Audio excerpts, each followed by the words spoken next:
हैं। आपसे एक और अनुरोध है कि जब आप पैसेज सॉल्व करें तो सिर्फ सीटेट के प्रीवियस ईयर का करें और कोई पैसेज ना करें। उसका रीजन ये है कि वो एक पैटर्न होता है, थॉट प्रोसेस होता है, वो उस तरह के पैसेजेस देते हैं, रिपीट नहीं होगा। लेकिन आप किसी और एग्जाम के पैसेज या एमआई कोई भी वेबसाइट पर रैंडमली पैसेज सॉल्व करेंगे, उससे बहुत ही बेहतर है कि आप सिर्फ प्रीवियस ईयर के पैसेजेस सॉल्व करें। उससे आपकी अप्रोच डेवलप हो जाएगी, क्योंकि वही पैटर्न रहता है। कई सारे क्वेश्चन तो ऐसे होते हैं आपको पैसेज पढ़ने की जरूरत भी नहीं, आप डायरेक्ट कर सकते हैं। तो समझते हैं ये स्कोरिंग रहते हैं पैसेज, कम मेहनत में ज्यादा आप इससे क्या निकाल सकते हैं, आउटपुट लेकर के आ सकते हैं। सभी को गुड इवनिंग, नमस्कार, राम राम, सत श्री अकाल, अस्सलाम वालेकुम, what you feel connected with. Start करते हैं आज की कहानी, बहुत मजा आएगा। और देखते हैं कि ग्रामर की जरूरत क्यों नहीं होती आपको। जब आप ये कर रहे हो तो ग्रामर पढ़ के जाने की आवश्यकता सच नहीं होती है हिंदी और इंग्लिश लैंग्वेज में, क्योंकि 15 नंबर में पेडागोजी है और बाकी के बचे हुए 15 नंबर में 2 पैसेज आते हैं, चाहे कोई भी लैंग्वेज हो। तो हमें ये बात पता है कि ग्रामर महत्वपूर्ण नहीं है, एंड मोमेंट पे तो बिल्कुल नहीं पढ़नी है। पहले से आपने बेसिक ग्रामर पढ़ने का आपका मन किया हो, आपने पढ़ लिया हो, बहुत अच्छी बात है। बट अगर आप ग्रामर नहीं भी पढ़ के जाते हैं तो भी आप पेपर में नंबर लेकर के बढ़िया आ सकते हैं। तो समझते हैं 30 नंबर की कोई भी लैंग्वेज पेडागोजी होती है आपकी, जिसमें से 15 नंबर आपके पेडागोजी के हैं और 15 नंबर उसके लिए प्लेलिस्ट, नोट्स वगैरह सब दिए हुए हैं आपको। 15 नंबर में ये 2 पैसेज आते हैं, एक पैसेज बड़ा, एक छोटा। आप अभी हम पहले जो सॉल्व कर रहे हैं वो कर रहे हैं जिन्होंने लैंग्वेज 1 लिया होगा हिंदी को, उनके सामने पहले कविता आती है, यानी पद्यांश आएगा। और ये छोटी होती है, कविता छोटी होती है कंपैरेटिवली, और पोयम आती है जिन्होंने इंग्लिश लैंग्वेज 1 ली होती है। तो हम एक पोयम यानी एक कविता और एक पद्यांश और 2 गद्यांश सॉल्व करेंगे। गद्यांश और पद्यांश से ज्यादा जो ध्यान देना है आपको, एक तो ये नई स्क्रीन पे दिखेगा आपको, तो थोड़ा पढ़ने में अनकंफर्टेबल होगे, जरूरी है उतना होना, क्योंकि अगर सेम पेपर पे आप मार्क कर पाएंगे, पेंसिल वगैरह ले जाना। दूसरी चीज कि आपकी अप्रोच क्या रहनी चाहिए, वो छोटी छोटी जो ट्रिक्स है। जैसे मेरा बेसिक फंडा ये रहता है कि अब जैसे देखो ये कविता है आपके सामने आ गई है ना, अब पद्यांश अगर है या कविता है, यानी छोटा सा पैसेज है, अगर ऐसे 4, 6, 8 लाइन का, तब तो कोई बात नहीं, आप पहले पैसेज पढ़ लो। नहीं तो अगर आपको दिखे कि पैसेज बड़ा है, सबसे पहले क्वेश्चंस पढ़ो, और क्वेश्चन ज्यादा हैं। अगर 6-7 क्वेश्चन से ज्यादा हैं किसी पैसेज में, 8 क्वेश्चन हैं, ऐसा भी होता है कई बार 9 क्वेश्चन एक पैसेज में, 6 क्वेश्चन दूसरे पैसेज में, तो वो 9 में से कम 3 क्वेश्चन आपके ऐसे ही सॉल्व हो जाएंगे। जो उपसर्ग प्रत्यय के बारे में होगा एक क्वेश्चन विलोम, और आपके जिसको हम कहते हैं कि समानार्थी शब्द या जो सेम सिनोनिम जिसको हम कहते हैं उसके बारे में होगा, पर्यायवाची जिसको हम कह रहे हैं। इसके अलावा दूसरा क्वेश्चन होगा जिसमें आपको चेक करना होगा कि ऑड वन आउट कौन सा है। तो 3-4 क्वेश्चन तो ऐसे ही सॉल्व हो जाएंगे। तो सबसे पहले पैसेज में क्वेश्चन पढ़ो, उसके बाद पैसेज पढ़ो। अब क्वेश्चन जब आप पढ़ते हो तो आपके दिमाग में थोड़ा सा रह जाता है कि कौन सी बात पूछी थी इसमें। सरसरी निगाहों से पहले क्या करना है, स्किमिंग कर लेनी है। तो अगर छोटा पैसेज है तो आप डायरेक्ट, जैसे ये कविता है तो इससे तो आप डायरेक्ट पढ़ लो इसको, क्योंकि इसमें कितनी लाइन है, 6 लाइन कुल ही है। तो इसमें आप पहले क्वेश्चन ना भी पढ़ें तो भी चलेगा, लेकिन इसके बाद जो मैं पैसेजेस कराऊंगी, अगर थोड़ा भी बड़ा पैसेज है तो पहले क्वेश्चन पढ़ो, बाद में पैसेज, है ना। तो ये काव्यांश है, एक कविता है, फटाफट से पढ़ते हैं। 6 लाइन की कविता है, मजा आएगा। और पढ़ते समय भी आप कैसे चीजों को ध्यान रख सकते हैं उस पर चर्चा करेंगे। काव्यांश को पढ़कर पूछे गए प्रश्नों पे, प्रश्न संख्या क्या है, 1 से 6, 6 क्वेश्चन है यानी इसमें, और 6 ही लाइन है। अरे बढ़िया भाई। आया समय उठो तुम नारी, अब देख रहे हैं आप, मैंने यहां पे पहले ही नारी को क्या कर दिया, बोल्ड कर दिया है, क्योंकि पढ़ के पता लग जाएगा कि नारी के बारे में है ना। आया समय उठो तुम नारी, युग निर्माण तुम्हें करना है। ऐसे भारी भारी शब्द को पहले ही दिमाग में रखो, हाईलाइट कर लो। आया समय उठो तुम नारी, तुम्हें करना है, युग निर्माण तुम्हें करना है। ये 2 लाइन हो गई। आजादी की खुदी नींव में तुम्हें प्रगति पत्थर भरना है। चलो ठीक है। अपने को कमजोर न समझो, जननी हो संपूर्ण जगत की, गौरव हो। मतलब नारी के बारे में बात हो रही है, नारी इसलिए हाईलाइट कर लिया। 6 ही तो लाइन है। ये तो कॉमन सेंस है हमारा। अगर हम प्रैक्टिस नहीं करेंगे तो ये कॉमन सेंस डेवलप नहीं होगा। ये मत सोचेगा सीधा पेपर में बैठेंगे जाके और दिमाग इतनी ही स्पीड से चलेगा, है ना। तो नारी के बारे में है। फटाफट से क्वेश्चन देखते हैं। अब पहला क्वेश्चन है, कविता का मुख्य स्वर है गौरव गाथा, युग निर्माण, स्त्री शक्ति या स्वतंत्रता। फटाफट से पोल मैडम, हाँ, तो पोल में आप जवाब देंगे। अब कविता का मुख्य स्वर स्त्री शक्ति है, यही दिख रहा है हमें तो, है ना। आया समय उठो तुम नारी, युग निर्माण तुम्हें करना है। ये युग निर्माण के बारे में नहीं है, नारी के द्वारा युग निर्माण के बारे में है। तो इसमें कि अपने को कमजोर न समझो, जननी हो संपूर्ण जगत की, तो ये क्या हुआ, नारी शक्ति की बात हो रही है यहाँ पे, स्त्री शक्ति की बात हो रही है। गौरव गाथा और वो सारी सेकेंडरी बातें हैं। तो आपको अगर दिन को रात कहे ना पैसेज, तो दिन को रात कहना है। जो तुमको वो पसंद वही बात कहेंगे, वही वाली बात है। अगर पैसेज में दिन को रात लिखा है तो दिन को रात जवाब देना है, ठीक है ना। तो यहाँ पे स्त्री शक्ति, सिंपल जवाब, कोई दिक्कत वाली बात है ही नहीं। बाकी क्यों नहीं है, क्योंकि जो मुख्य यहाँ पे स्वर है या जिसको संबोधित किया जा रहा है वो नारी है पैसेज में, ठीक है ना। युग निर्माण, स्वतंत्रता, ये नारी शक्ति के द्वारा या स्त्री शक्ति के द्वारा करने की बात की गई है। तो थर्ड ऑप्शन ही सही है। आगे बढ़ते हैं। क्वेश्चन नंबर 2 पर चलेंगे। अगेन पैसेज हमारे सामने है, तो पहले क्वेश्चन नंबर 2 ही पढ़ लेते हैं। कविता के अनुसार स्वतंत्रता प्राप्ति में स्त्री की भूमिका डैश है। क्या औसत है, संज्ञान योग्य है, नगण्य है या अप्रासंगिक है?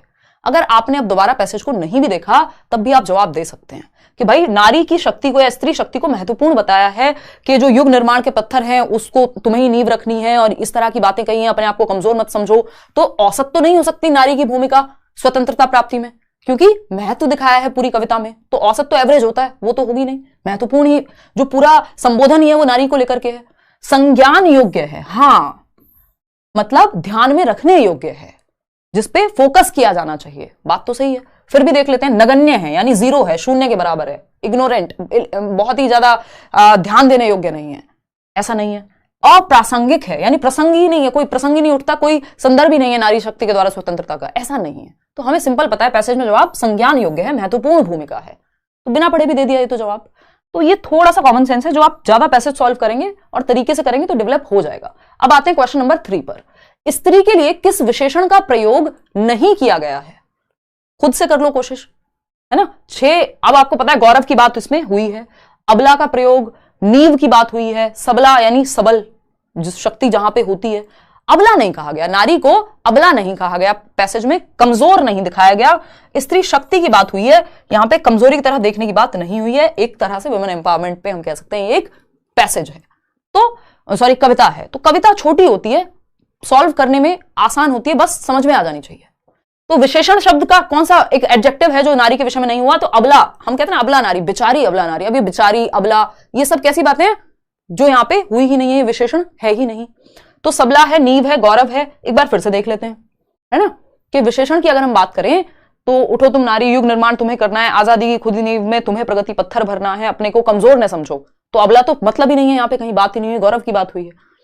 चलिए नेक्स्ट क्वेश्चन पे चलते हैं। क्वेश्चन नंबर है 4। क्वेश्चन नंबर 4 का जवाब दीजिएगा। स्त्री की निर्माणकारी शक्ति का भाव कविता की किस पंक्ति में निहित है? निर्माणकारी शक्ति यानी कि वो कुछ नया बना सकती है। युग निर्माण तुम्हें करना है, आजादी की खुदी नींव जननी हो संपूर्ण जगत की, या कमजोर न समझो। निर्माणकारी शक्ति, युग निर्माण तुम्हें करना है में निर्माणकारी शक्ति जो भाव है, निर्माणकारी शक्ति का मतलब क्या है कि तुम निर्माण कर सकती हो, सिंपल बात।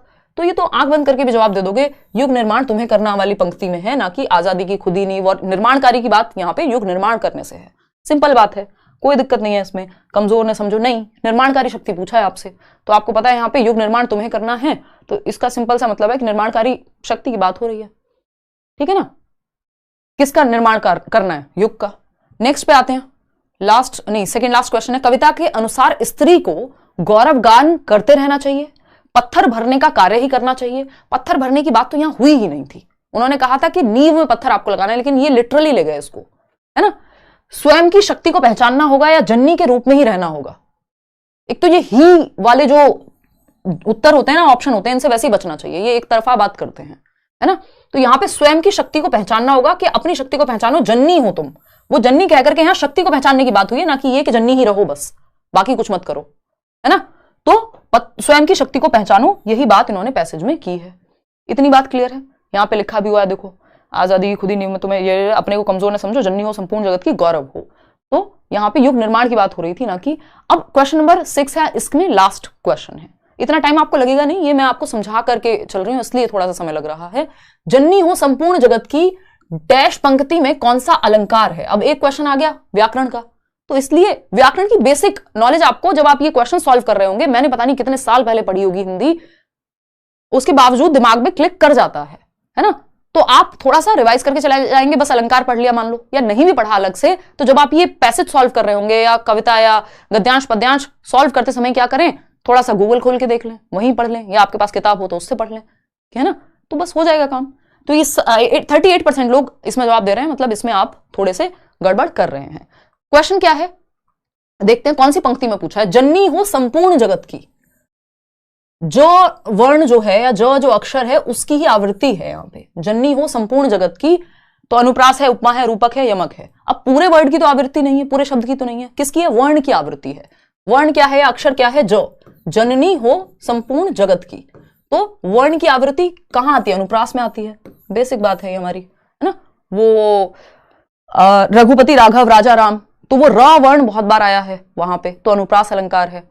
रूपक, इस रूपक और अनुकार, इसमें रूपक नहीं, आई थिंक यमक होता है वो, एक बार आप लोग देख लेना, इसको चेक कर लेना कि यमक में जो है ये होता है कि यमक में हम शब्द की आवृत्ति होती है ना, कि अगर हम बात कर रहे हैं उसकी कनक कनकते 100 गुने, तो वो क्या है, मादकता अधिका है, तो वहां पे कनक कनक पूरा वर्ड रिपीट हुआ है तो वो यमक में चला जाएगा। एक बार इसको श्योरली चेक कर लेना कि यमक में ही होता है, कि रूपक में तो नहीं होगा, वैसे यमक में ही होगा। तो जहां पे वर्ण की आवृत्ति है वो अनुप्रास, अगर शब्द की आवृत्ति है तो हम यमक के साथ चले जाएंगे। जैसे हम अभी एक गाना सुन रहे थे, है ना, याद नहीं आ रहा मुझे, वैसे नाम उसका बी हैप्पी है कुछ, तो पंजाबी गाना था, तो वो तो कुछ तो कहा कि हाँ बड़ी सोनी लगती है, हंसदी रहा कर, बड़ी सोनी लगती है सोनिए, तो अब वो सोनी और सोनिए, तो कौन सा अलंकार हो गया, अनुप्रास, वर्ण की आवृत्ति है, सेम वर्ड नहीं आया दोबारा, तो यमक नहीं है, ठीक है ना। तो सिंपल बात है, अगर वर्ण की आवृत्ति है तो अनुप्रास, शब्द की आवृत्ति है तो यमक के साथ चले जाएंगे। क्लियर बात है, हाँ यमक ही होता है ना, ठीक है बिल्कुल। तो अगर शब्द रिपीट हो रहा हो, जैसे अभी हमने कनक कनकते 100 गुने की बात की थी, तो वो शब्द रिपीट हो रहा था वहां। खैर आगे बढ़ते हैं, अब आते हैं गद्यांश 2 पे। तो ये 6 सवाल थे, होपफुली आपने ठीक से सॉल्व कर लिए होंगे। अब थोड़ा सा गद्यांश पढ़ते हैं, यानी पैसेज पढ़ते हैं, जो थोड़ा सा बड़ा होता है कंपैरेटिवली। हालांकि अब इस बार से जो है बड़े पैसेज बहुत ज्यादा नहीं आए हैं कंपैरेटिवली, कई बार बहुत बड़े आ जाते हैं। आपको सिंपल फंडा अपनाना है, अगर ज्यादा क्वेश्चन है पैसेज में, बड़ा पैसेज है तो पहले क्वेश्चन पढ़ने हैं। छोटा पैसेज अगर इतना सा या पंक्ति है कुछ 6, तो आपको पहले पैसेज पढ़ लेना है। नहीं तो अगर ज्यादा बड़ा है तो पहले क्वेश्चन पढ़ो फिर पैसेज पे आओ, क्योंकि क्वेश्चन से आपको कीवर्ड मिल जाएगा कि कौन से वर्ड्स को हाईलाइट करना जरूरी है। ठीक है जी, तो आउट ऑफ 6 5 आ रहे हैं किसी के, जितने भी नंबर आ रहे हैं, बस एक अप्रोच डेवलप होनी चाहिए। अब आते हैं गद्यांश 2 पे, टोटल 3 है आज। ठीक, तो ये एक और गद्यांश आया था, लैंग्वेज 1 लैंग्वेज 2 दोनों की आपकी पूर्ति हो जाएगी यहां से। तो अगर हम देखें यहाँ पे, तो एक गद्यांश है जिसको पढ़ के आपको जवाब देना है 1 से 7 प्रश्न का। ठीक है, अब फटाफट से या तो हम पहले प्रश्न देख लें, क्योंकि ये बहुत बड़ा नहीं है, बट फिर भी हम प्रश्न देख लेते हैं। ठीक, अब क्योंकि मुझे पता है कि 7 में से कम 2 या 3 प्रश्न ऐसे होंगे जो बिना पैसेज के सॉल्व हो जाएंगे। ठीक, तो गद्यांश के अनुसार सबसे बड़ा दुख है, चलो पढ़ के छोड़ देते हैं, गद्यांश पढ़ेंगे तब देखेंगे। ठीक, फिर उसके बाद सबसे बड़ी भूल है, ये भी गद्यांश से ही पता लगेगा भाई, इसको भी सॉल्व नहीं करते हैं। सुख कहां होता है, ये भी हमें गद्यांश पढ़ के ही पता लगेगा, बाद में देखेंगे। गद्यांश के मूल विषय में शामिल नहीं है, ये भी हमें गद्यांश पढ़ के ही पता लगेगा।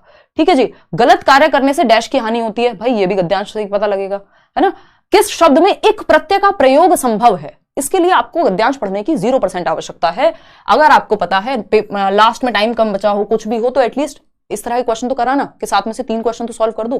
भगवान ना करे ऐसा हो, क्योंकि आपको टाइम मैनेज करके चलना है, मैंने पहले भी वीडियोस बनाए हुए हैं, आगे भी बताऊंगी, है ना। एक प्रत्यय का प्रयोग संभव है, यानी प्रत्यय आपको पता ही है जो हम पीछे लगाते हैं, और उपसर्ग जो हम आगे लगाते हैं, ये तो बचपन से पढ़ते आए हैं, इसमें कोई ऐसा व्याकरण पढ़ने की जरूरत नहीं है। धर्म में एक लगा सकते हैं, हाँ लग सकते हैं, धार्मिक बन जाएगा। सुखिक बना सकते हो, दुखिक बना सकते हो, पापिक बना सकते हो, नहीं। तो प्रत्यय सिर्फ धर्म में ही लग सकता है, एक प्रत्यय सिर्फ धर्म में लगेगा तो धार्मिक बन जाएगा। क्यों नहीं दिया मैडम पोल, हो गई थी, कोई बात नहीं, कल दे देना। तो धार्मिक एक प्रत्यय जो है वो यहां पे धर्म में ही लगना संभव है, तो ये क्वेश्चन ऐसे ही सॉल्व हो गया। नेक्स्ट क्वेश्चन समूह से भिन्न है, यानी ऑड वन आउट, फटाफट से जवाब दो। ऑड वन आउट पूछा है हमसे, फटाफट देखते हैं ऑड वन आउट कौन सा शब्द होगा, यानी बाकी ये जो चार का समूह है इनसे भिन्न कौन सा है। धर्म है, सुख है, दुख है, पापी है। अब ये बेसिक अंडरस्टैंडिंग है हमारी। धर्म क्या है भाई, एक पढ़ के देख लो, खुद लग जाएगा आपको कौन सा लगे। धर्म, सुख, दुख, पापी, बताओ कौन सा है।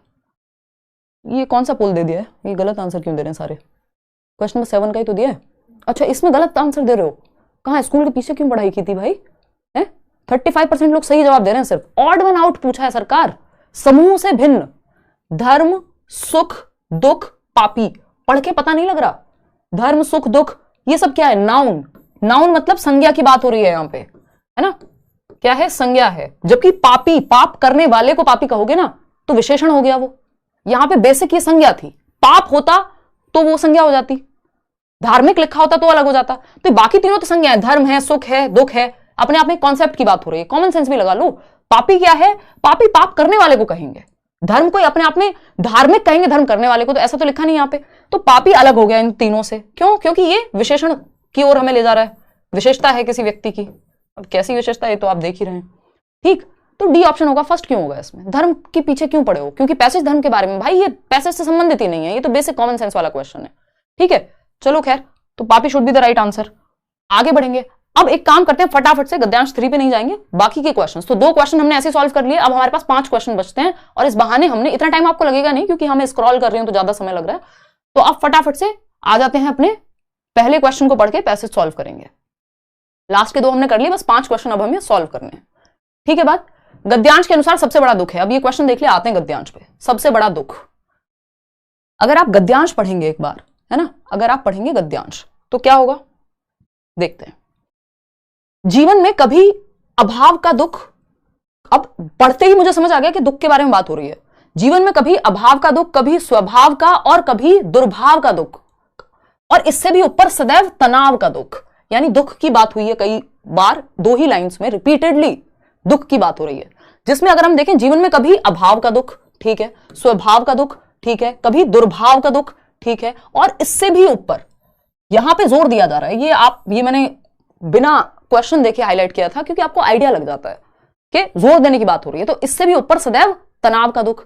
तो अगर आपको यहां पे पेंसिल लेके चले जाओ, एक हाईलाइट कर लो अगर इस तरह का है, भाई कीवर्ड्स अगर ढूंढ रहे हो आपके दिमाग में खुद से आ रहे हैं तो दुख का दुख घेरे रहता है इन्हीं दुखों। अब पूरा हमें पढ़ना ही नहीं है, हमें सिंपल पता चल गया दूसरी लाइन में ही कि इससे भी ऊपर सदैव तनाव का दुख। सबसे बड़ा दुख कौन सा, तनाव का दुख।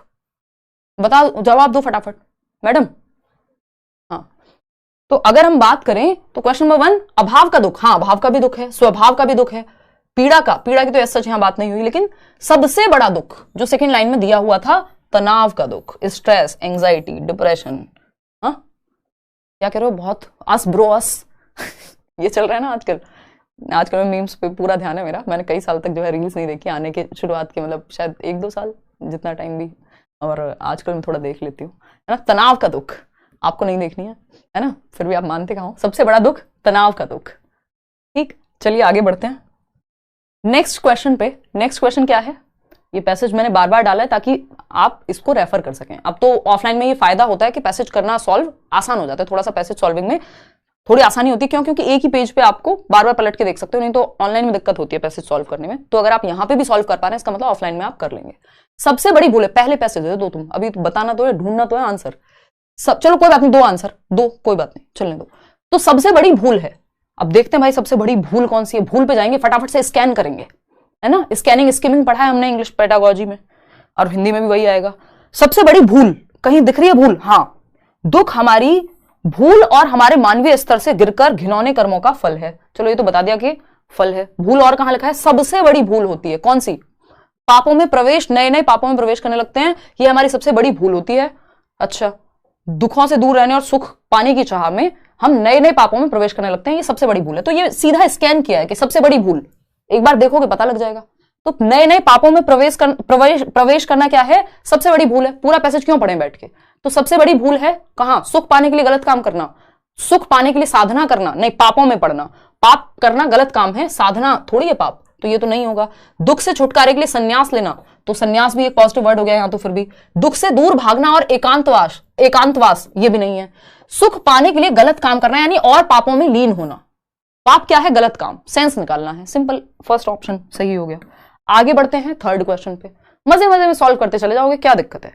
सुख कहां होता है? जहां मानवता नहीं होती, जहां धन संपदा हो, जहां धर्म हो, या जहां सुखी लोग होते हैं। ये पहली लाइन में हमने देखा था, सुख वहां होता है जहां धर्म हो।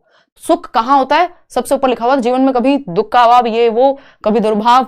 अब देख लेते हैं सुख कहां होता है। दुख ये है, ये है, ये है। सुख ढूंढ लो कहीं भी, रहने और सुख पाने की चाह में हम नए नए, ठीक है, एक सुख जाने दो इसको। पाप का फल सुख रोकता है, ठीक है।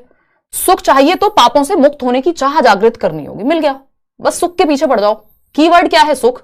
तो एक सुख हमें कहीं मिला था ऊपर, कहीं भी सुख हमें अभी तक दिखा नहीं था। क्या कह रहे हो, जीवन में नहीं दिख रहा है सुख, पैसेज में कहां से दिखेगा? एक सुख यहां है, सुख पाने की चाह में हम नए नए पापों में प्रवेश करते हैं। तीसरी लाइन, पाप का फल सुख रोकता है। सुख चाहिए तो पापों से मुक्त होना होगा, तो चाहिए पे हमें रुकना था चौथा स्कैन करते समय। तो पापों की मुक्त होने की चाह जागृत करनी होगी, यानी पापों से मुक्ति चाहिए तब जाके सुख मिलेगा। ठीक, तो सुख कहां होता है? जहां मानवता नहीं होती। ऐसा तो पॉसिबल नहीं है, पापों में है मानवता नहीं है, मतलब धन संपदा हो, जहां धर्म होता है, या जहां सुखी लोग होते हैं। नहीं, जहां धर्म होगा, जहां हम पाप छोड़ेंगे तो धर्म आ जाएगा, सिंपल बात। तो आगे बढ़ेंगे, बाकी धर्म वर्ड से भी आप इसको ढूंढ सकते थे, है ना। जैसे ये लिखा हुआ है, धर्म वर्ड से भी सीधा ढूंढ सकते थे कि धर्म को आत्मसात करना है, जहां धर्म है वहां पाप नहीं है, और जब पाप नहीं है तो वहां दुख नहीं है। तो ये कीवर्ड कोई भी पकड़ लो, उससे ढूंढ पाओगे, है ना। यहां सुख की जगह धर्म अगर हम कीवर्ड चारों ऑप्शंस में से देख के पकड़ लेते तो वो इजी हो जाता। चलिए एक क्वेश्चन और करते हैं। फोर्थ है, गद्यांश के मूल विषय में शामिल नहीं है।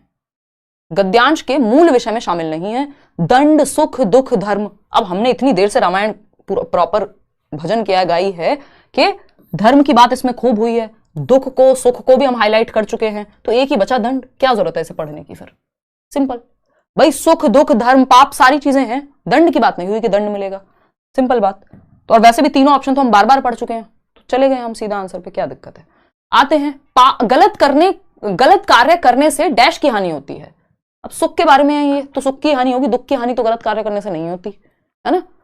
तो सम्मान की हानि होती है, सुख की हानि होती है, या पाप की हानि होती है। चलो दोनों ऑप्शन ऐसे ही हटा देते हैं। मान लिया हमने सम्मान होगा ही नहीं, पाप की हानि होगी ही नहीं, गलत कार्य करने से पाप की हानि थोड़ी होगी, सुख या दुख में से कोई और होगा। वैसे हमें पता है कि सुख की हानि होती है, फिर भी हम क्या करेंगे, हम कीवर्ड पकड़ेंगे। गलत कार्य करने से डैश की हानि होती है, हानि वर्ड पकड़ लो और फटाफट से भागे भागे जाओ पैसेज की तरफ, उड़ते हुए एकदम सुपर वुमेन, सुपरमैन जिसकी भी तरह हानि वर्ड ढूंढ लो फटाफट से।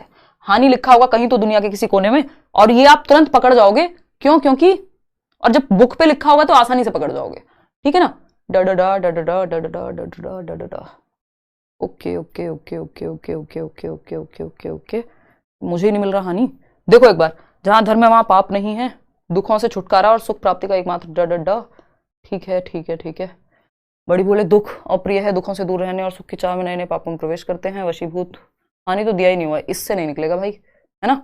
वशीभूत, हम टकराव की जिंदगी जीते, बिखराव का दुख, सेकंड ऑप्शन। कहीं लिखा हुआ है हानि, या सेंस निकालना पड़ेगा? सेंस ही निकालना पड़ेगा, क्योंकि हानि तो मुझे लिखा हुआ कहीं नजर नहीं आ रहा, नहीं तो मेरी ये बहुत तेज पढ़ने वाली आंखें ढूंढ ही लेती हैं अब तक। देख रहे हो, खुद की तारीफ करना जरूरी है भाई, है ना। अपनी, माय फादर यूज्ड टू से कि अपनी पीठ खुद थपथपा लेनी चाहिए कई बार। तो इससे पहले आप कहें आप अच्छा पढ़ते हैं, मैं खुद ही कह देती हूँ मैं अच्छा पढ़ती हूँ। देखो एक बार, गलत कार्य करने से डैश की हानि होती है, तो अब यहाँ पे हानि तो इन्होंने शायद नहीं लिखा हुआ, किसी को दिख रहा हो तो बता दो। दुख घेरे रहते हैं इससे सदैव, ठीक है। इन्हीं दुखों के वशीभूत हम टकराव की जिंदगी जीते हैं, सुख पाने की चाह में हम नए नए पापों में प्रवेश करने लगते हैं। यही हमारी सबसे बड़ी भूल होती है। पाप का फल सुख रोकता है, सुख चाहिए तो मुक्त होना पड़ेगा, डैश डैश, और एकमात्र साधन है आत्मसात करना, जहां धर्म वह पाप नहीं है, और जब पाप नहीं तो वह दुख नहीं, जहां दुख। तो मतलब कॉमन सेंस वाली बात है, अगर हानि नहीं मिल रही तो हम निकाल सकते हैं। ये बात जो हम शुरू में कर रहे थे, मेरी कोशिश ये थी कि कीवर्ड पकड़ के ढूंढ लें, बट हमेशा कीवर्ड से नहीं मिलेगा ऑफकोर्स। तो गलत कार्य करने से सुख की हानि होगी, सुख में कमी, सुख के गायब होने का। अब ये सेंस निकाल लिया हमने, डायरेक्ट वर्ड नहीं मिला लेकिन सेंस से हम चले गए, ठीक है। इसमें तो कोई बहुत बड़ी बात नहीं, उन्होंने शुरू में ही लिखा हुआ है ना कि दुख फिर हमारे जीवन में आता है, ये सारे काम होते हैं, तो गलत फल की वजह से एंड ऑल। आते हैं नेक्स्ट क्वेश्चन पे, किस शब्द में एक प्रत्यय, ये हम कर चुके हैं। तो हमारा ये पैसेज सॉल्व हो गया। आउट ऑफ 7 क्वेश्चंस कितने आपने ठीक किए वो बता दो। अब आते हैं गद्यांश 3 पे, एक पैसेज और मजाक मजाक में सॉल्व कर लेते हैं, इससे क्या होगा, प्रैक्टिस होगी इससे, ठीक है ना। चेक करते टाइम डा डा डा कह रहे हो, हाँ वो मेरा ध्यान जो है, मजा आता है वैसे पढ़ने में, मतलब मैं ऐसे करती हूँ कई बार स्कैन करते हुए, स्कैनिंग और स्किमिंग आप जानते हैं, तो मैं वर्ड स्कैन कर रही हूँ, मेरा ध्यान है हानि जहां दिखेगा वहां रुक जाऊंगी, ठीक है ना। देखो जिनको स्कोर अच्छा करना है या पास भी होना है, उनको पैसेज पकड़ के रखना चाहिए, क्योंकि 30 नंबर बहुत होते हैं, और ये बचपन से कभी ना कभी आपने सॉल्व किया होगा। चलो 6 आउट ऑफ 7 जो भी। अब आते हैं गद्यांश 3 पे फटाफट से। ये भी पैसेज है प्रॉपर, कविता मैंने एक ही लिया क्योंकि कविता छोटी होती है, वो आप खुद भी कर सकते हैं। अब ये मैंने पैसेज पढ़ा था, बट आपको क्या करना है, इतना बड़ा पैसेज हो और आपको पता है 1 से 9 प्रश्न, तो 9 अगर क्वेश्चन हैं तो 3 तो कम से कम व्याकरण वाले मिल जाएंगे जो बिना पढ़े सॉल्व हो जाएंगे। अभी हमने 2 बिना पढ़े सॉल्व किए थे गद्यांश के अनुसार। अब सबसे पहले क्योंकि हमें क्वेश्चन पढ़ना है, बड़ा पैसेज है, और क्वेश्चन जब हम पढ़ेंगे तो उसमें से 2-3 क्वेश्चन ऐसे सॉल्व हो जाएंगे। बिल्कुल आसान सी ट्रिक है भाई, बड़े पैसेज में अगर 7-8 क्वेश्चन हैं तो उसमें से 2-3 वैसे सॉल्व हो जाएंगे। और सबसे पहले हम पैसेज नहीं पढ़ेंगे क्योंकि इतना बड़ा पैसेज वैसे भी याद नहीं रहेगा। सबसे पहले क्वेश्चंस पढ़ो, कीवर्ड समझ में आ जाएंगे, और उनमें से 2-3 ऐसे सॉल्व हो जाएंगे, क्योंकि आपको क्वेश्चन पढ़ के पैसेज पे फिर भी वापस जाना होता है, तो क्या ही कर लोगे पूरा पैसेज पढ़ के, अगर बड़ा है काफी तो। गद्यांश के अनुसार सबसे धन्यवाद कहने का कारण नहीं है, बाद में पढ़ेंगे भाई, है ना। फिर आगे बढ़ते हैं, हर बुराई अज्ञान के अंधकार में फैलती है से तात्पर्य है, पैसेज से पढ़ के पता लगेगा, अपने आप नहीं तुक्के लगाएंगे। सुख दुख का कारण है, सोच के पढ़ के बताएंगे, अभी नहीं बताएंगे हम। गद्यांश के अनुसार प्रायश्चित के साथ साथ मानव को क्या करना चाहिए। अब हमें ये समझ तो आ गया, पाप प्रायश्चित धर्म की बात चल रही है पैसेज में, चाहे हमने पैसेज पढ़ा ना हो। मन की कोठरी को स्वच्छ रखने से तात्पर्य क्या है, बाद में देखेंगे भाई, हमें नहीं पता, है ना। क्वेश्चन नंबर 6 पे आगे, जीवन का मुख्य लक्ष्य क्या है, ये भी नहीं पता। इतना पता होता तो पेपर ही दे रहे होते। स्वार्थ का विलोम है, ये हमें पता है, ये हमें बिना पैसेज पढ़े पता है ना। खुशी खुशी लाइक शेयर करते रहा करो यार, मस्त अपना। परसों हमारी जो है मैराथन है, परसों नहीं 13 को, यानी सैटरडे को 7 बजे से शाम को, है ना, मस्त अपना काम करेंगे। देखो, स्वार्थ का विलोम शब्द, अब इतना तो हमको सबको पता है, बचपन से पढ़ते आ रहे हैं। स्वार्थ का निस्वार्थी होगा, है ना, फिर भी पढ़ लेते हैं। प्रयोजन, स्वार्थ, परायणता, परोपकार, कुछ भी, मतलब सिंपल बताएं हमें, स्वार्थ का विलोम शब्द क्या होगा, निस्वार्थ होगा। अगर इनकेस पैसेज में कुछ मिल गया अलग से, तब का तब देखेंगे, बट हमें पता है कि स्वार्थ का विलोम क्या होता है, निस्वार्थ होता है, सिंपल बात है। ये 1 नंबर का ऐसे सॉल्व हो गया। अब इसके लिए क्या व्याकरण पढ़ोगे अलग से किताब, नहीं। मानवीय शब्द में प्रत्यय है, अब उपसर्ग प्रत्यय भी ना पहचान पाए हम तो फिर क्यों ही हम भारत में रह रहे हैं, मतलब बेसिक हिंदी हम बचपन से जान रहे हैं ना। देखिएगा एक बार, मानवीय शब्द में प्रत्यय है। अब कई लोग कहेंगे आप तो रहने ही दो, आप इतनी अंग्रेजी में पढ़ाते हो हमें। मेरी हिंदी खराब नहीं है, मेरी हिंदी बहुत अच्छी है, मतलब इन कंपैरिजन टू नॉर्मल, अगर आप देखें नॉर्मली तो हिंदी मेरी अच्छी है, मैं यही मानती हूँ। और जब मैं बुलंदशहर में थी तो लगभग 10वीं तक की पढ़ाई मेरी हिंदी मीडियम में ही हुई है, तो हिंदी मुझे अच्छे से समझ आती है। लिखने की प्रैक्टिस थोड़ी कम बची है, अभी बहुत साल हो गए, बट क्योंकि दिल्ली आने के बाद जो स्कूलिंग रही फिर वो फिर इंग्लिश में हो गई, जो लास्ट के 3 साल थे, और फिर कॉलेज का भी इंग्लिश में ही था, तो वो एक प्रैक्टिस लिखने की कम हो गई है। बट अगर की जाए तो प्योर हिंदी में पढ़ा सकती हूँ, लेकिन इंग्लिश मीडियम वाले बेचारे, वो उन्हें कौन समझाएगा, उनकी भी तो थोड़ा सोचा करो। तो मैं बाइलिंगुअल लेके चलने की कोशिश करती हूँ। लेकिन अगर आप ये सोचेंगे कि हिमांशी को बोलना चाहिए हिंदी पेडागोजी को, हिंदी शिक्षण शास्त्र हर शब्द पे, तो दिक्कत होगी यार। हर किसी के बारे में सोचना चाहिए, देश भर से लोग देखते हैं। मानवीय शब्द में प्रत्यय है, बताइए क्या प्रत्यय भाई। प्रत्यय आपको पता है, जो पीछे लगे, उपसर्ग जो आगे लगे, सिंपल। मानवीय में ईय प्रत्यय या य, भाई ईय है, वीय नहीं, ईय, ये हमने पढ़ा है बचपन से, और ये भी बड़ी ई की मात्रा वाला ईय होगा, क्योंकि आपको पता ही है ना, तो बड़ी ई की मात्रा वाला ई है, सिंपल। तो 2 क्वेश्चन हमने सॉल्व कर दिए ऐसे ही अभी तक, और एक और क्वेश्चन है, हो सकता है वो भी ऐसे ही सॉल्व हो जाए, तो हमारे पास 6, हाँ हो जाएगा। ये भी व्याकरण का क्वेश्चन है। कौन सा शब्द युग्म समूह से भिन्न है, यानी एक पेयर है और वो ऑड वन आउट, जैसे अभी हमने एक और क्वेश्चन में सॉल्व किया था। शुद्ध अशुद्ध, ये तो पेयर बना रहे हैं। सुख दुख, ज्ञान अज्ञान, अंधकार अंधेरा, ये अलग है, सिंपल बात। अंधकार अंधेरा बिल्कुल अलग है। शुद्ध अशुद्ध, सुख दुख, ज्ञान अज्ञान, दिन रात, ये सब क्या एक पेयर है, युग्म है। लेकिन अंधकार और अंधेरा डिफरेंट हो गया, इन तीनों से अलग हो गया। जैसे हम वो धर्म की, सुख की, दुख की बात कर रहे थे और पापी अलग था, ऐसे यहां अंधकार और अंधेरा अलग है, सिंपल। तो 3 क्वेश्चन तो ऐसे सॉल्व हो गए, बचे कितने, 6 क्वेश्चन। अब चलते हैं अपना, शुरुआत करते हैं, वापस से आते हैं वहीं पे। ये आपको यहां मुश्किल लग रहा होगा कि मैं बार बार ऊपर नीचे जा रही हूं, बट आपको जब आप पेपर पे सॉल्व करेंगे तो कोई दिक्कत नहीं होगी। ऑफलाइन का सबसे बड़ा फायदा है कि पैसेज सॉल्व करने में आसानी होती है, आप वहां हाईलाइट कर सकते हैं। पेंसिल ले जाना अगर टीचर कुछ कहें तो, नहीं तो कह देना अच्छा मैम नहीं कर रही, बाकी कर लेते हैं, हाईलाइट करते हैं लोग, हम खूब करते थे। देखो एक बार, बट वो हाईलाइट करना एट योर ओन रिस्क, है ना, तो एग्जामिनर कैसा मिले आपको उस पर डिपेंड करता है। गद्यांश के अनुसार सबसे धन्यवाद कहने का कारण नहीं है। अब हमको कौन सा वर्ड पकड़ना है, धन्यवाद। देखते हैं फटाफट से, कहीं दिख रहा है धन्यवाद कहने का कारण नहीं, ये रहा, सेकंड लाइन में धन्यवाद मिल गया हमको। धन्यवाद कहने का कारण नहीं है, ये रहा धन्यवाद, सिंपल। तो सामान्य व्यवहार में हम कितनी बार सबसे धन्यवाद बोलते हैं, किसके कारण, स्वार्थ या संस्कृति के कारण सामान्य व्यवहार में हम कितनी ही बार सबसे धन्यवाद बोलते हैं। तो यह कृतज्ञता सिर्फ उन्हीं तक सीमित क्यों, हमें मानव जन्म देने वाले ईश्वर के लिए और जलवायु, भोजन, ऊर्जा जैसे बहुत सारे उपहार देने वाली प्रकृति के लिए भी क्यों नहीं। मतलब हम किसके कारण बोल रहे हैं, स्वार्थ या संस्कृति के कारण धन्यवाद बोल रहे हैं हम, यानी या तो हमारा कोई निजी मोटिव छिपा हुआ है, स्वार्थ है, या हमारी संस्कृति है, हमारा नेचर बन गया है, वो स्वभाव बन गया। ठीक, तो गद्यांश के अनुसार सबसे धन्यवाद कहने का कारण नहीं है। बोल, तो गायब भी कर दिया, इतनी क्या जल्दी मैडम।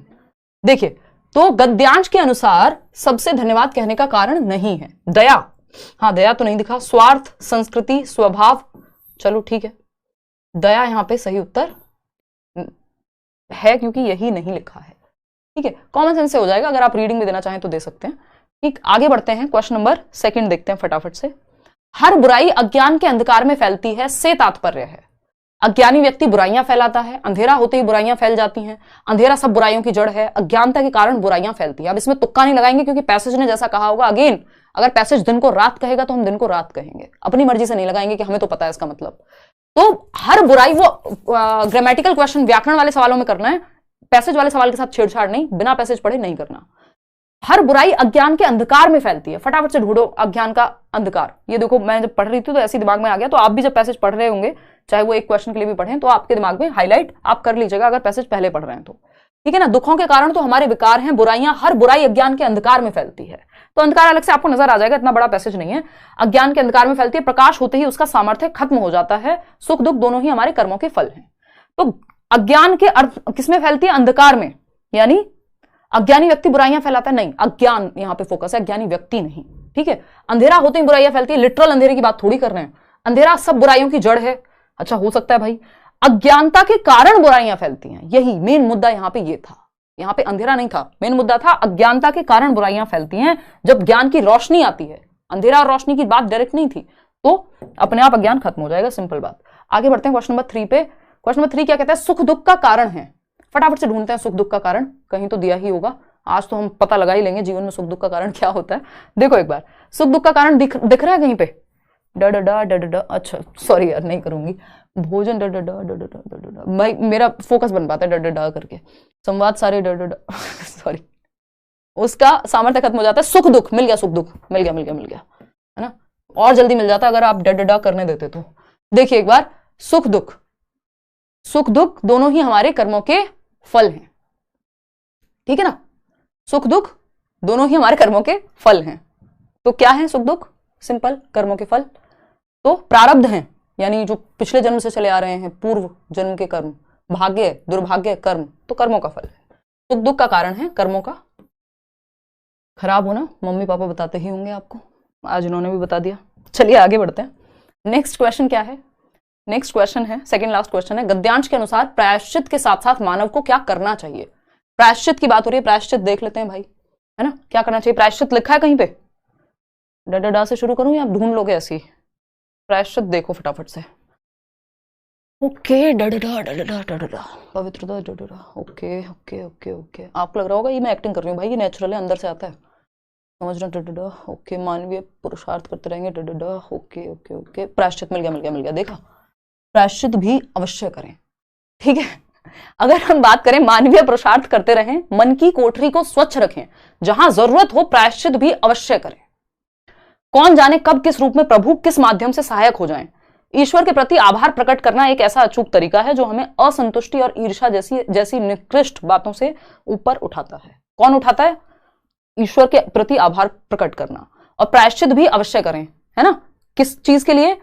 सुख नहीं पाया जा सकता, मानवीय पुरुषार्थ करते रहें और मन की कोठरी को स्वच्छ रखें। तो मन की कोठरी को स्वच्छ रखने के लिए प्रायश्चित करना आवश्यक है।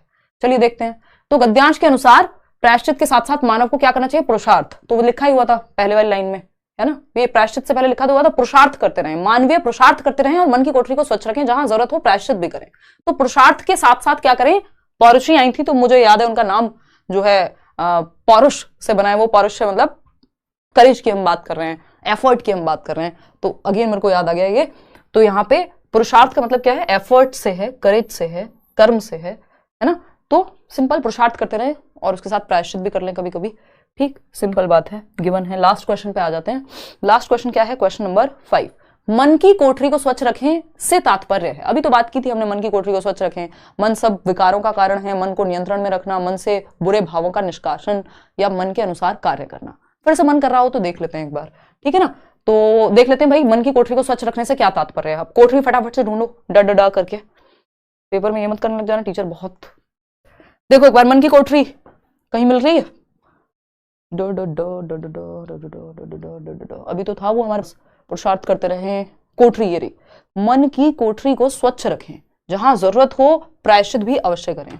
कौन जाने, ठीक है, मानवीय पुरुषार्थ करते रहे, मन की कोठरी को स्वच्छ रखें, जहां जरूरत हो प्रायश्चित भी करें। मन की कोठरी को स्वच्छ रखने का यहाँ पे सिंपल सा मतलब यही है कि प्रति आभार व्यक्त करना अचूक तरीका है, संतुष्टि और ईर्ष्या जैसी निष्कृष्ट बातों से ऊपर उठता है।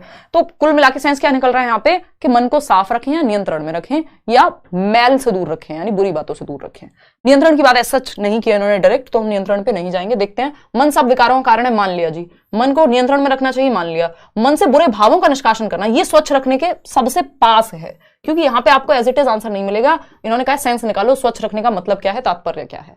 तो हमने मान लिया मन से बुरे भावों का निष्कासन करना, स्वच्छ करना है, स्वच्छ साफ सुथरा करना, यानी बुरे भाव निकाल दिए, यानी गंदगी पड़ी थी रूम में उसको निकाल दिया, साफ हो गया रूम, है ना। कंट्रोल थोड़ी करके रखेंगे, पॉकेट में रख लेते हैं गंदगी को। मन के अनुसार कार्य करना, नहीं, मन से बुरे भावों का निष्कासन। अब ये बताइए, आपने इतने बुरे भावों का निष्कासन आज कर ही दिया, है ना, एकदम इतने बढ़िया पैसेज होते हैं, मेरा इतना मन लगता है इन पैसेजेस को पढ़ने में। अगर आप प्रीवियस ईयर करेंगे इतना ज्ञान की प्राप्ति आपको हो जाएगी, जीवन का सारा सुख सब इसी में है, मतलब इतना ज्ञान होता है इन पैसेजेस में। लिटरेचर अपने आप में मजेदार चीज है, चाहे हिंदी की हो चाहे इंग्लिश का हो, है ना, साहित्य। तो अब आउट ऑफ 9 क्वेश्चंस कितने ठीक हुए वो बता दीजिएगा। आपकी क्लास में मन लगा रहता है मैम, वो लगा रहना चाहिए मानसी, वो टीचर किस काम का जो मन भी ना लगा पाए। हाँ, तो टीचिंग आर्ट है भाई, स्किल है, देखिएगा एक बार। नहीं तो सारे टॉपर्स बहुत अच्छे टीचर्स होते हैं। मेरे को याद है हमारे स्कूल में एक टॉपर थे और उन्होंने ट्रेनिंग भी की टीचिंग की, और वो एक बार फोन पे कह रहे थे, कहीं पे केंद्रीय विद्यालय वगैरह में थे, तो अभी शायद दिल्ली में आ गए, कि यार हिमांशी मैं तो इस चीज़ के लिए बना ही नहीं हूँ, मेरा मन नहीं लगता पढ़ाने में, पढ़ाना मेरे से होता नहीं है। अब वो सरकारी नौकरी में है ना, जो हमारी बहुत बड़ी लालसा रहती है, लेकिन और टॉपर भी रहा है, लेकिन पढ़ाने की वो इच्छा या मन है ही नहीं अंदर से। तो इसलिए अब ये बताओ मजा आया आज के सेशन में या नहीं? ये बातें तो चलती रहेंगी। 3 पैसेज सॉल्व किए हमने, अब 2-3 बातें मैं लिख देती हूँ जिनका ध्यान रखना जरूरी है जब आप पैसेज सॉल्व कर रहे होंगे, तो है ना, मजाक से हटके फटाफट से मैं लिख देती हूँ जो 2-3 बातें। ये टेलीग्राम चैनल पे वैसे इसका आंसर का क्या ही करोगे, इस बार आए हुए हैं और पैसेज कभी रिपीट नहीं होते, लेकिन प्रीवियस ईयर क्वेश्चंस के पैसेज आपको लगाने हैं। 1 मिनट रुको, मैं आपको 2-3 ट्रिक्स फटाफट से शेयर कर देती हूँ। पैसेज सॉल्व करते समय मुख्य बातों का ध्यान रखें, ये एक बेसिक बात डिस्कस कर ही लेते हैं। आ जाओ, देखो एक बार। तो गद्यांश पद्यांश या इंग्लिश का भी पैसेज अगर आप सॉल्व कर रहे हैं, ये 2-3 बातें जिनका विशेष ख्याल रखना है। क्या है? एक पहला तो अगर पैसेज बड़ा है यानी लेंदी पैसेज है, अगर पैसेज लेंदी है, बड़ा पैसेज है, तो सबसे पहले क्वेश्चंस को रीड करें। क्वेश्चंस को रीड करें, क्वेश्चंस पढ़ने हैं पहले पैसेज पढ़ने से। उससे क्या होगा, 2 से 3 क्वेश्चन, 2 या 3 क्वेश्चन डायरेक्ट आपके व्याकरण के कारण या बेसिक प्रत्यय वगैरह के होंगे, या विलोम शब्द पूछा होगा, यानी व्याकरण के क्वेश्चन होंगे, ग्रामेटिकल क्वेश्चन होंगे, हिंदी हो, इंग्लिश हो, संस्कृत हो, कोई भी हो। तो 2-3 क्वेश्चन आपके ग्रामर की वजह से सॉल्व हो जाएंगे, बेसिक ग्रामर होगी, वो वैसे भी पैसेज से सॉल्व नहीं होंगे, अगर आप थोड़ा सा आइडिया लगा पाएंगे तो वो खुद ही हो जाएंगे, है ना। तो व्याकरण कई बार पैसेज की सहायता से हो जाते हैं, बट अगर वो बेसिक धर्म का आपको पता है इसमें एक प्रत्यय लगेगा तो क्या जरूरत है पैसेज की, है ना। तो व्याकरण के होंगे, तो सबसे पहले क्वेश्चंस, रीड क्वेश्चंस फर्स्ट अगर लेंदी है। अगर छोटा सा पैसेज है या कविता है कोई 6-8 लाइन की, तो क्या करें, फिर पहले कविता ही पढ़ ले और उसके मुख्य लेटर्स जो वर्ड्स हैं उनको हाईलाइट कर लें। अब क्वेश्चन रीड कर लिया आपने, जिसमें से 2-3 क्वेश्चन ऐसे सॉल्व हो गए, बाकी क्वेश्चन पढ़ के आपको आइडिया लग जाएगा कीवर्ड्स कौन से ढूंढने हैं आपको। जिस भी क्वेश्चन को पढ़ा, मान लीजिए दुख है कीवर्ड, तो फटाफट से गए पैसेज में भागे भागे और दुख को सर्च किया डा करके, ठीक, तो वो लाइन एग्जैक्ट ढूंढनी है वहां पे और मिल जाएगा वो। तो लेंदी पैसेज में पहले क्वेश्चंस पढ़ने हैं, अगर छोटा पैसेज है तो पहले पैसेज पढ़ना है।